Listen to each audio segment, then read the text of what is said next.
This is the Glynn Academy Coaches Show with head coach Rocky Hidalgo. Brought to you by Advanced Rehab, Urgent Med 1, Boyd's Transmissions, Golf Cart Wholesale, Alan David Tucker, and by Marshside Grill.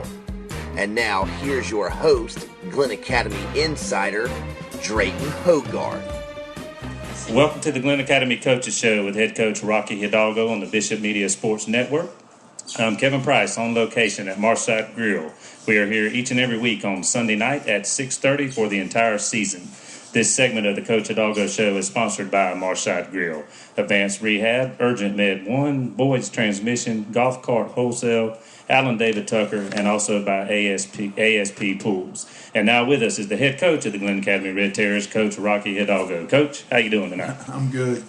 All right, well, Coach, we got a lot to get to tonight, but we'll start with the Bradwell game last week, 24-0, Glynn Academy over Bradwell. That makes you 4-2 on the season, 3-1 in Region 3-5A. Of course, the big game coming up this week against Ware County, which we will talk about a little bit later in the show. But let's talk about the game against the Tigers this past Friday night at Glynn County Stadium. I guess first just give us your general overall thoughts, and we'll kind of take it from there. You know, I think overall our kids played hard. We played with good effort. We made a few too many mistakes. We fumbled the ball one time going in, dropped a couple of touchdown passes, had another touchdown pass called back because of an ineligible receiver downfield. So, you know, I think all in all our effort was really good. I think we just made too many mistakes over there. The game should have been should have been over with by halftime. It wasn't. But I think we had some guys individually play some really good football. I think Jeremiah Anderson played really well at running back. Obviously, DJ did a great job. Kayshawn Wallflower at safety played a great game at safety on Friday night. And so there were a lot of guys that stood out and shined. And you spoke of the fact that maybe the game should have been at least a little more put away. It was 14-0 at half, and then I think 17-0 after three quarters. And I'm sure if some people were following the score around the state, they might have thought, just 14-0 at the half. It was kind of a weird game in some ways. You had some long drives that took up time, and a couple of times Bradwell did just enough, if nothing else, to eat up some clock. And you mentioned the mistakes that kind of kept it from maybe getting out of hand early, like the previous game against Richmond Hill. But at the end of the day, you were never in danger of losing the football game. You were in control the whole time. No, it's all. My goal for the game was really to hopefully get up and make sure some of our younger players had a chance to go out and play toward the end of the second half, and that didn't happen. I'm disappointed in that, and so. We've got to do a better job of sealing the deal. And when we get in big games, we're going to have to make those plays. We're going to have to catch that football. We can't go downfield. We've got to hold on to the ball. And those are things, hopefully those mistakes, we've kind of gotten those mistakes out of the system.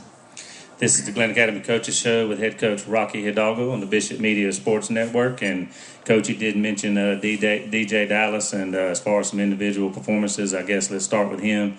For the second week in a row, 225 total yards, 186 rushing, and 3 touchdowns. Just talk about what he's given you at quarterback. Pretty much the same stats, at least, in the first 2 games, but what are you seeing from him as a head coach?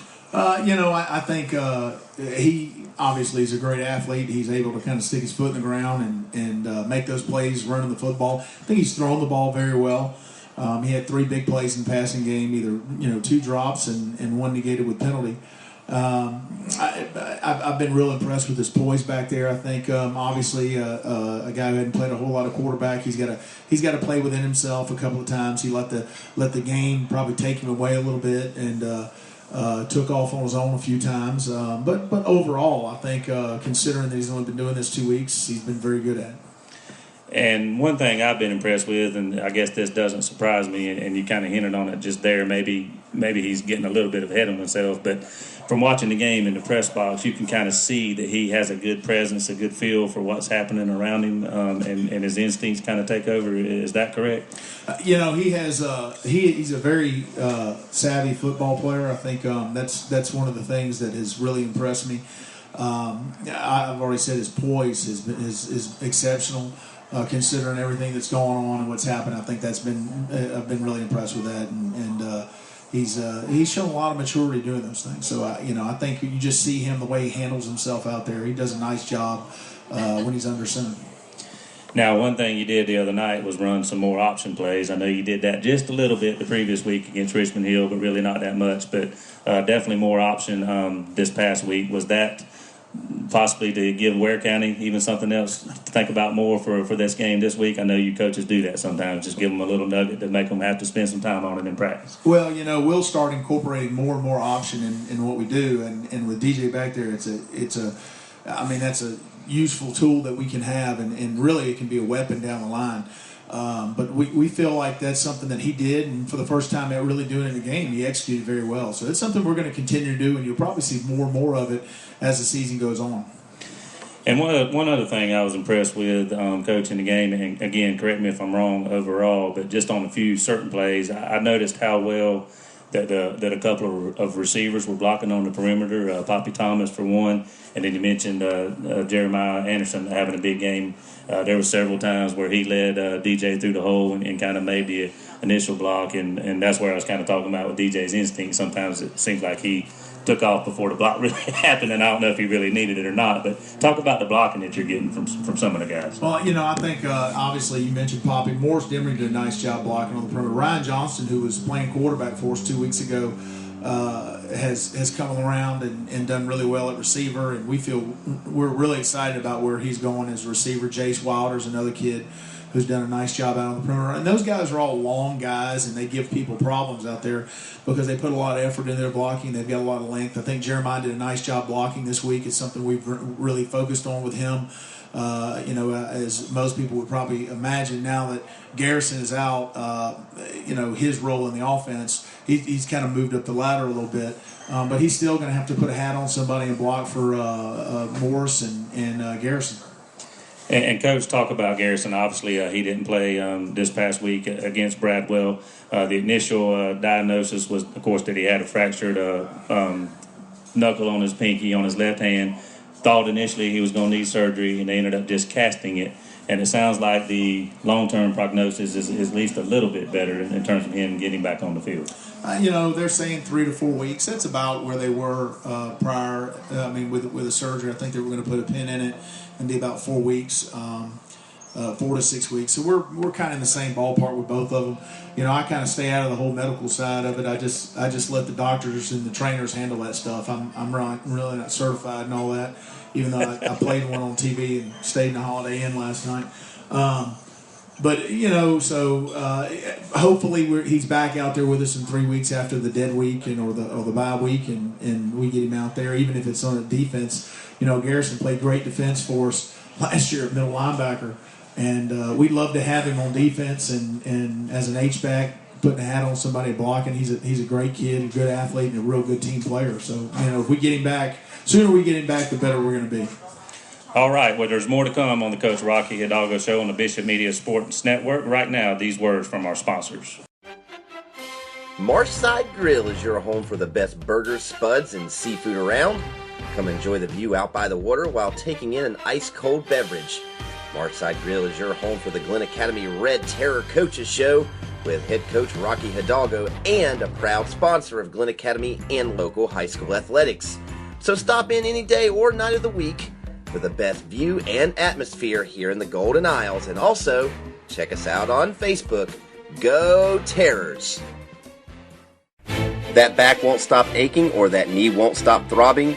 Your answer is Advanced Rehabilitation and their staff of professionals. Locations in Brunswick and on St. Simons for your convenience. Go to the place that is trusted by student athletes all over the Golden Isles as well as professional athletes. Advanced Rehabilitation specializes in neuro and orthopedics and will have you back in the game in no time.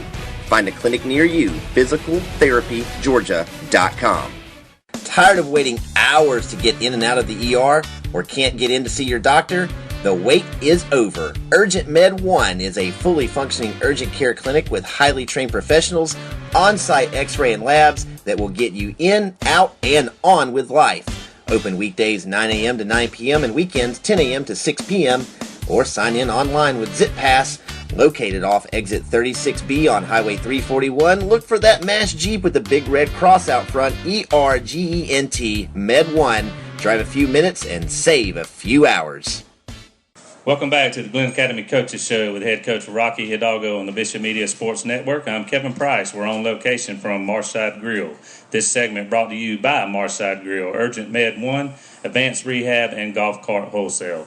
And, Coach, we were talking about Garrison Hurd in the last segment. Just one more question kind of regarding him. With him out of the game, obviously he was your leading rusher for pretty much the whole season until this point. He actually was your leading receiver going into the Richmond Hill game, and then I think Poppy Thomas might have passed him there. But anyway, with him out of the game, how does that change anything? I know you're probably going to say you're still running the same offense, but does that change your approach in any way without a guy like Hurd who can both run the ball and catch it? Yeah, it does. It takes some. It takes away some of the things that we can do offensively, and then we've got to use Morris more at running back, and then Kendall Cross has got to come over and practice some running back. So it affects us a little bit here and there. For the most part, we're probably running 90% of the plays that we would have run with Garrison. But Garrison's such a threat out of the backfield, catching the football. It does take something away there. Well, let's switch over to the defense. Obviously, a shutout. That's your second one of the season. Allowed Bradwell just 124 total yards on the night, I believe it was. Coming into the game, they're a team that only averages just over 8 points a game. So when you had the 14-0 lead there at halftime, everything seemed pretty comfortable and in control. But regardless of who you play, it's hard to shut somebody out. So just talk about, again, the job that your defense did. I think defensively we kind of got to the spots we were supposed to that we were coached to do. I think some kids played really well Friday night. Tyler Cleghorn did a nice job. I already mentioned Kayshawn Walthour. Kendall Cross did some really good things. I think Preston Joseph did some nice things out there. I think we could have played probably a little more juice, a little more energy defensively. And I'll say this about Bradwell. I mean, they haven't scored a lot of points. They've got a very young football team, but I've watched all their games from the beginning of the year, and they've gotten better each week. They've really found an identity, what they want to do offensively. I think they've got a couple of good backs, and their kids are kind of starting to get it. I think they're getting better, and I think they were a much better team than they were 2 or 3 weeks ago. I think you can see that on tape. They really execute a little better than they were, and Coach Hill's done a nice job with those kids. It's hard when you coach a young team like that, and I think he's done a pretty solid job of getting them in positions where they can have some success in the future. Yeah, no doubt. And Jason and I kind of talked about that during the broadcast the other night. Bradwell is kind of an old school power around here, I guess. And I know that some of the teams in the region are tough enough, but it would kind of be nice to kind of get them back in the mix and kind of get them to be where they should be. But anyhow, Coach, talk about the defense. I thought that going into the season that the defense might really be the difference in a great season or maybe just a so-so season. I know you were at the first of the season kind of real pleased with where you were and were excited about the development of the defense. But the secondary, I think, might have been the place where you had the biggest question marks. Just talk about the secondary. And I don't know if Drayton's asked you this in previous shows, but Walter Thomas making that move to the secondary. Talk about what he's done in that transition. Pooh's probably been in Walter Thomas. We call him Pooh. Okay. I didn't name him that. He was called Pooh when I got here. He's been our most consistent player probably all year long on the defensive side of the ball. Real hitty player, gets everybody lined up. And he's been a 3-year starter over there, so he's got a lot of game experience. And he played 13 games for us last year at outside linebacker, but when the season was over with, I wanted to move him back to safety. We had to get better at safety. We had to be more physical and be a better tackler, and he's done a nice job back there. I think, our improvement in the secondary is obvious. I think we're more physical with Kendall Cross and Trey Salem playing in the secondary, and Kayshawn Walthour and Kane Cruz, who's only a sophomore, have been really good back there. We've tackled. I think if you notice, we haven't given up a whole lot of long plays for touchdowns this year. Because we've tackled very well in the secondary. I think our kids have come up and set the edge, which has helped us against some wing T teams. We really struggled last year against power running teams because we were trying to find secondary guys to come up and play run defense, and we just weren't real physical back there. So that's probably been the biggest thing, the biggest improvement from last year to this year. All right, well, let's talk a little special teams. But first, you're listening to Coach Rocky Hidalgo show on the Bishop Media Sports Network. And Coach Kane Cruz, I guess he's getting in more now with DJ in the return game, being moved to quarterback. But just talk about the job he's doing. He seems to have some nice returns, and he seems to be excited about doing what he's doing as well. Yeah, he's excited about everything. He's a little bandit back there. And, special teams is always about personnel. And Kane he just has a knack he'll just run in there amongst people and get that football. And those guys have got to be fearless punt returners. They've kind of got to be magicians. And he's a little bit of all those things. He'll stick his foot in the ground and disappear on some people. They've got to make some people miss. He's really good with the ball in his hands. And he's going to be a heck of a player here for the next 3 years. So people should be really excited about watching him play. He's been very good back there returning kicks and punts. And I know the other night you attempted, I think, a 52-yard field goal that fell short. Was that just let's go out there and try and see what happens, or does he really have that range? He does. And honestly, we kicked 52 yards into the wind, and he hit it dead on. It was a good kick, and probably if there's no wind blowing in his face, that kick is good. So our kickers we have very good kickers. I think. Banks, obviously, August Bowers was injured. He had a little hip flexor strain, and we shut him down this week to hopefully get him back for the Ware County game. Banks went in, put 2 in the end zone, kicked off well. We missed a field goal Friday night. We've got to, we can't do that, especially on a chip shot, something we talked about. We've got to be better in our field goal game, and we've got to convert those things into points. Talk about, you mentioned the kickoffs going to the end zone. I know after the struggles in the Camden game with the kick returns, are you content to, if you got a guy that can do that 90% of the time at least, go ahead and kick it to the end zone rather than maybe letting your coverage team go down and try to pin somebody inside the 20? Are you content with letting folks start at the 20? Yeah, I think any coach, if they've got a guy kicking in the end zone every time, will just kick in the end zone every time. In high school, in Georgia especially, you face so many good returners. Everybody has a guy who can return kicks, so it's really hard, and it's the hardest thing to do in high school. The two hardest things: cover punts and cover kickoffs. I mean, it's the hardest. Every coach hates it, and if every coach, I think if they gave coaches the option to get rid of special teams in high school football, they all probably would. Because it's the return game is really hard. I mean, you get guys back there who can just make people miss, and you've got to do a great job in coverage. And I've said it earlier, special teams is about personnel. We had some guys that were kind of dinged up. We took off the kickoff team, so they didn't have to run down with some bad ankles and a boo-boo here and a bobo there.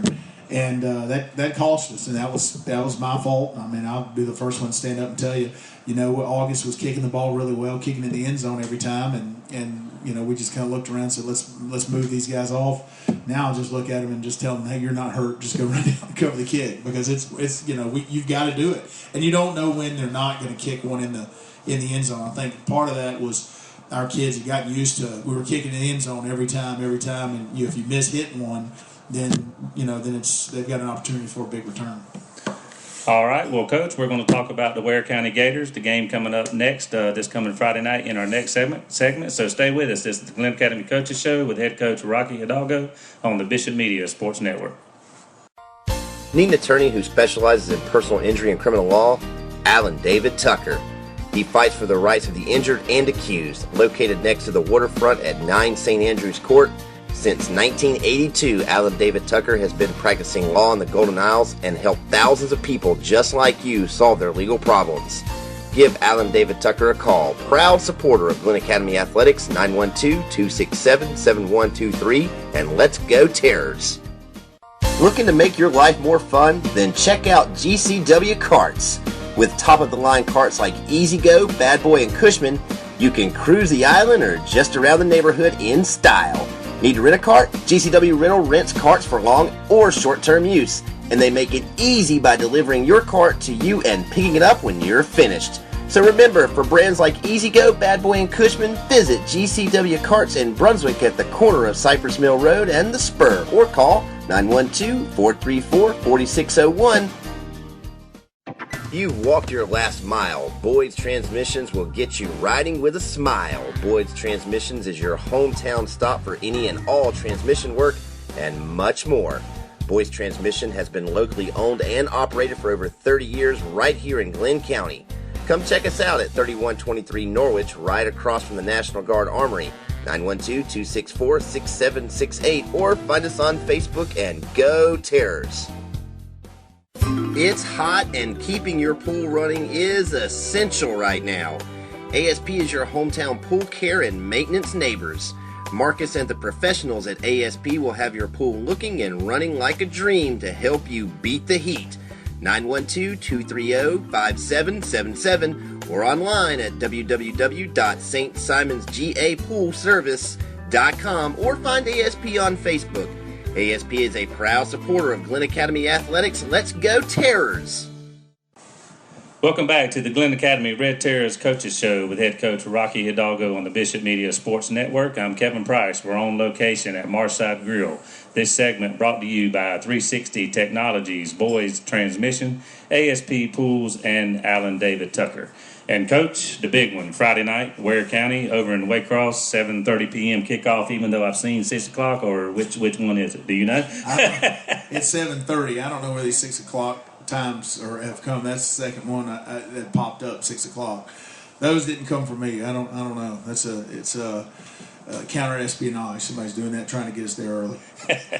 All right, so a 7:30 p.m. kick, the traditional start over in Waycross, and Coach, it should be a good environment over there in the old baseball stadium, and they'll have a big crowd. Hopefully, the Glen crowd to show up loud and proud. I know the student section will be there, and they've been a hoot to watch so far. But Coach, the Gators, 34 region wins in a row, several region titles. Will you talk to your kids about all that kind of stuff? I know they can find it everywhere on the internet these days, or will you just say, guys, these are good, we've got to go, these guys are good, we've got to go play?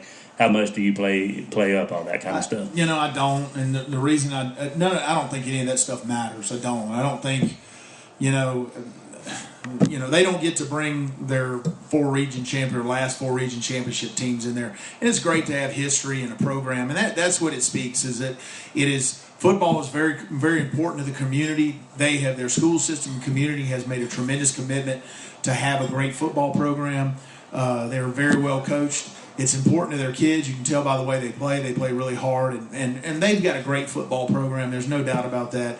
And and the other side of that, all the wins and all that stuff. None of those things, they don't really matter in this game. None of that really matters. It just two good football teams need to go in and compete. And the team that makes the least amount of mistakes is going to win.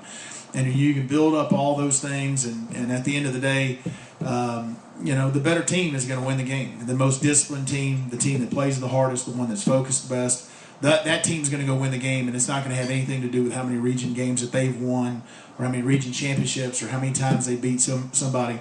I don't buy into any of that stuff. I don't put any stock in it. I want our kids to get on the bus and go in there and play hard, because that's the team that we're playing, because it's a huge game, because it gives us a chance, if we win this, to have a share of the region championship. Those are reasons to play. That other stuff, that's a waste of time focusing on those things. We should be focusing on what we need to do to win the game. That's it. And so from that standpoint, to me, the last 2 weeks have been about removing the bad taste from the coffee game, getting ready for this game. Will you talk about that? This is our next chance to make a statement like we were hoping to do 2 weeks ago. Not really. I'm going to go talk about the things that we need to do to win. That's all. That's what we focus on, and we don't talk about those other things. We don't talk about losing. I'll let other people worry about losing. We don't worry about losing. We're gonna go in and we're gonna focus on the things that we need to do to win the game. What do we need to do to stop Ware from scoring, and how can we score on Ware? What do we need to do in the special teams game to give us a better opportunity to win the game? That's what we're gonna focus on, and because the rest of that it's snake oil, and that's the truth. It's just snake oil. So let's focus on the things that we need to do to win, and let's go take care of our business, play as hard as we possibly can, and if we're on top when the game ends, then we're going to celebrate on the way back home. But that's all we can do, because I've been in games where You go and you play your tail off, and everything goes all right. You don't win, and so where does that? You want to get better every week as a football team. I think our team has got a great chance to go over there and compete and win this game. I like our kids. I think we're going to play great Friday night. And the only thing that matters for us is doing what we're supposed to and taking another step as a football team to get better and get better and get better. This is the Glynn Academy Coaches Show with Coach Rocky Hidalgo on the Bishop Media Sports Network. And Coach, let's talk about the Gators. What is just your general thoughts on them? I know you've seen them live, but also on tape, of course. Just give us your general thoughts on the Gators. They've got a really good football team. They're obviously very well coached. Their kids play really hard. When you look at their kids, I don't think they're as quite as talented as they were last year. Their defensive line last year was really good. It was exceptional. They had some kids. I think they returned 18 starters. They had a really good football team last year. And this team is really good. I think the one thing that you see when you watch them is how hard they play. Their kids, they play with reckless abandon. And that's the reason they're winning football games. They've got good talent. Their backs are probably as good or better than anybody we faced. And all those guys play linebacker. They do a great job at linebacker. The one thing that you see them at linebacker, they fit on the ball very well and they fit there in a hurry. So we're going to have to do a great job with the offensive line to get off our combos and double teams, get our head up and get a piece of those guys. And obviously they run the wing T, and Coach Stevens picked that up, I guess, back in his days with Coach Herron at Camden. I'm assuming, again, they run a traditional wing T. They run all phases of it. I know certain teams kind of run what you might call a hybrid wing T or something like that. But they do it all, and they do have that great 1-2 punch with the Mills kid and the Bowles kid. Just talk about the problems they present as running backs. Well, I think the big thing is they break so many tackles. You see them. There's a lot of times that people are in position to make plays and they break tackles, and then once they're through that first line of defense, they've got such great speed that it's usually 6 points. So we're going to have to do a great job of not giving up cheap touchdowns. I think if you watch them, they get a lot of cheap touchdowns on people by getting in formations and getting people in a problem set, and then the next thing you know, they've got one of those guys running out in space, and once they get out in space, they're hard to handle. So there are going to be situations where they're going to break runs, and we've got to get out and make sure that we survive to play another play. So we got to get guys on the ground. We got to make sure that a 40-yard run doesn't become 6 points. Because they're going to get some of those. They've got great backs. They're going to get loose, and likewise, they're sitting over there saying the same thing. DJ Dallas is going to get loose for us, and if they can keep DJ from getting in the end zone and make us drive the field, this is what it's going to come down to: explosive plays, turnovers, and mistakes. And the team that has the most explosive plays is going to have a great chance to win. The team that turns the ball over is going to lose. They're going to lose, and if whoever makes the most mistakes is going down in this game. And at the end of the day, that's all of them. That's Georgia and Alabama. That's Florida and Ole Miss. You go out there, you play mistake-free football, and you play harder than the other guy, and you just roll the dice with it. You had to bring up Georgia, Alabama. I'm trying to move on from that. Sorry. But Coach, I guess defensively though, I know that's kind of Coach Stevens' staple. But and you mentioned their defensive line and those things. But I guess the name of the game for them is speed all over the place like usual. Yeah, they've got great speed defensively. I think they cover a lot of ground. They tackle really well. I think that's one of the things that that was a big issue for us last year. We had to tackle better. I think we've made improvements in our tackling, which is why we've been better on defense this year. And they tackle very well. You don't see them miss a lot of tackles and guys get in the secondary and slip a tackle and go for a touchdown. And that's 100% coaching. You say what you want about all of this stuff and their history. They had a great coach there in Ed Dudley, and they've got a great, Franklin does a great job. Coach Stevens does a great job coaching his kids. They play incredibly hard. Offensively, they get after it on offense, and defensively run downhill and tackle the guy with the football, and that's what you want.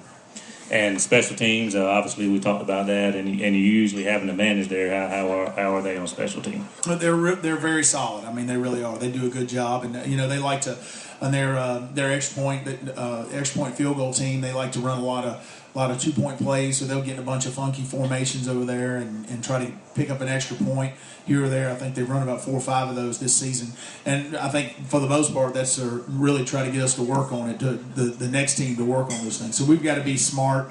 and very disciplined. If we give up a score, to make sure that we hold them to an extra point, we got to get lined up. I think they cover very well on kickoffs. And they do a good job. They got good return guys on the punt return and the kickoff return team. So we've got to do a great job getting down and making sure we fit on the football very well. All right, Coach. Well, coach them up, and let's go over to Waycross Friday night and be back here next Sunday night talking about a big Glynn Academy win. Will do. All right, thanks for joining us. This has been the Glynn Academy Coaches Show with Coach Rocky Hidalgo on the Bishop Media Sports Network. Come on out to Marshside Grill. We're here each and every Sunday night at 6:30 for the Coach Hidalgo Show. I'm Kevin Price, signing off.